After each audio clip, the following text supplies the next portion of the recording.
வாழ்க வளமுடன். எல்லாருக்கும் வணக்கங்க நண்பர்களே. இந்த பதிவில் நம்ம பார்க்கக்கூடியது லக்னத்தில் ராகு இருந்தால் அல்லது லக்னத்தில் கேது இருந்தால் எந்த மாதிரியான பலன்கள் ஏற்படும். அந்த நண்பர்களுக்கு நாகதோஷம் அப்படின்ட்டு நம்ம ஜோதிடர்கள் பேர் வைக்கிறாங்க.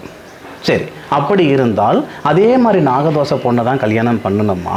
அவங்களோட கேரக்டர் எப்படி இருக்கும், எந்த மாதிரியான ஒரு சூழ்நிலை அந்த ஜாதகத்துக்கு வரும் அப்படின்றத பற்றி தான் முழுமையாக இந்த காணொலியில் நம்ம பார்க்க போகிறோம். இதுக்கு அழகாக புலிப்பாணி சித்தர் சொல்லுவார், இல்லேலில் கருணாகன் ஏற இடுக்கன் பலதார மோகன். இல்லேலில் கருணாகன் ஏற இடுக்கன் பலதார மோகன் அப்படின்ட்டு. அதுக்கு என்ன சார் அர்த்தம் அப்படின்னா, லக்னத்துக்கு 7வது பாவகத்தில் கேது பகவான் இருந்து கேது பகவான் தன்னுடைய சுய நட்சத்திரத்தில் ஏறி, தன்னுடைய சுய நட்சத்திரத்தில் கேது பகவான் ஏறாருன்னா ஒன்று மேசத்தில் இருக்கணும், இல்லையா சிம்மத்தில் இருக்கணும், அப்படி இல்லைன்னா தனசில் இருக்கணும். இந்த இடங்களில் மட்டும்தான் கேது பகவான் தன்னுடைய சொந்த நட்சத்திரம் இருக்கும். அப்போது ஒன்று துலாம் லக்னமாக இருக்கணும். துலாம் லக்னத்திலிருந்து 7வது பாவகம் மேஷம், மேஷத்தில் கேது இருந்தால் அந்த கேதுவும் தன்னுடைய சொந்த நட்சத்திரத்தில் இருந்தால், அல்லது மிதுன லக்னமாக இருந்து லக்னத்துக்கு 7வது பாவகத்தில் கேது, கேது தன்னுடைய சுய நட்சத்திரம் மூல நட்சத்திரத்தில் கேது ஏறி இருந்தால், அல்லது கும்ப லக்னமாக இருந்து கும்ப லக்னத்திலிருந்து 7வது பாவகத்தில் கேது இருந்து கேது மகம் நட்சத்திரத்தை ஏறி இருந்தால், அந்த ஆணாக இருந்தாலும் சரி பெண்ணாக இருந்தாலும் சரி அவங்களுடைய வாழ்க்கை எப்படி இருக்கும் அப்படின்னா 100% பாதகமான சூழ்நிலை ஏற்படுறதுக்கு காரணமே இந்த கிரக அமைப்பு தான். ஒருத்தர் 3 கல்யாணம் பண்ணியிருப்பாங்க, ஒன்று கூட நிலைச்சிருக்காது. அது ஆணுக்கும் பொருந்தும் பெண்ணுக்கும் பொருந்தும். கடைசியில் மியூச்சுவலாகவே வாழ்ந்துக்கிடலாமே, ஒரு அண்டர்ஸ்டாண்டிங்களோட வாழ்ந்துக்கிடலாமே அப்படின்ற ஒரு சூழல் இன்றைக்கி இருக்கிற கலாச்சாரம், இன்றைக்கி இருக்கிற சூழ்நிலைக்கு நிறைய நடைமுறையில் இருக்க தான் செய்யுது.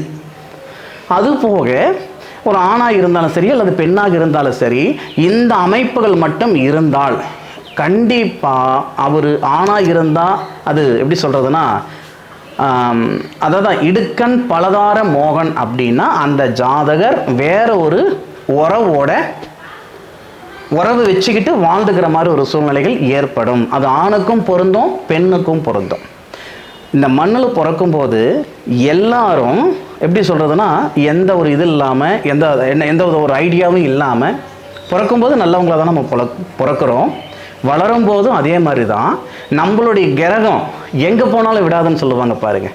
என்ன செய்தாலும் எங்கே போனாலும் நம்மளுடைய தலையில் எழுதியிருக்கிறது நடந்தே தீருன்னு சொல்லுவாங்க பாருங்கள். அந்த மாதிரி இல்லேலில் கருணாகன் ஏற இடுக்கன் பலதார மோகன் அப்படின்னா இந்த அமைப்புகளில் ஆணாக பிறந்திருந்தாலும் சரி பெண்ணாக பிறந்திருந்தாலும் சரி கண்டிப்பாக 100% அவங்களுடைய வாழ்க்கையில் பலவிதமான ஒரு சூழ்நிலைகள் ஏற்படும். அது மன வாழ்க்கையில் நிச்சயமாக மன வாழ்க்கை ஒரு நிம்மதியான ஒரு சூழ்நிலை இருக்காது.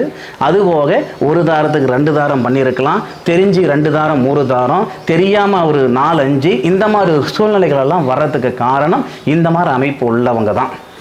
அதே மாதிரி அந்த மாதிரி ஒரு இன்னைக்கு இருக்கிற காலகட்டத்தில் எதுவும் ஓப்பனாக சொல்ல விரும்பலைங்க. இன்றைக்கி இருக்கிற காலகட்டத்தில் இருக்க தான் செய்யுது.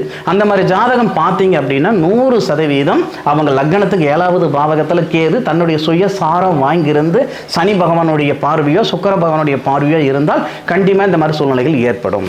சரி, அதெல்லாம் போகட்டும் சார்.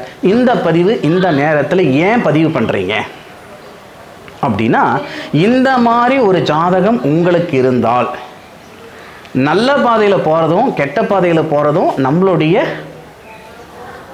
ஒரு இதுதான்.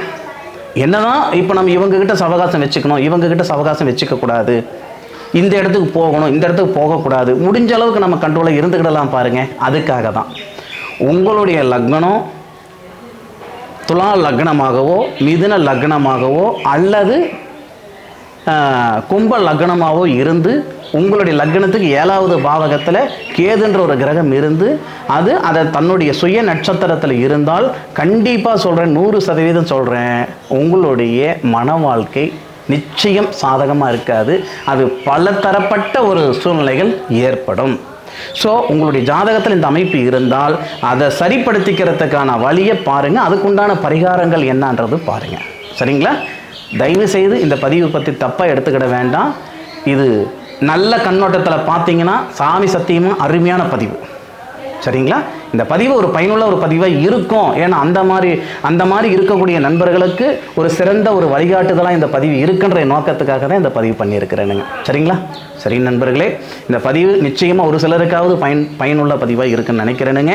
மீண்டும் அடுத்த ஒரு அற்புதமான ஒரு தருணத்தில் உங்கள் அனைவரையும் சந்திக்கும் வரை உங்களிடமிருந்து விடைபெறுவது உங்கள் வீட்டு ஜோதிட நண்பனான மா காளிதாஸ் மணிகண்டன். திருச்சிற்றம்பலம். வாழ்க வையகம், வாழ்க வளமுடன்.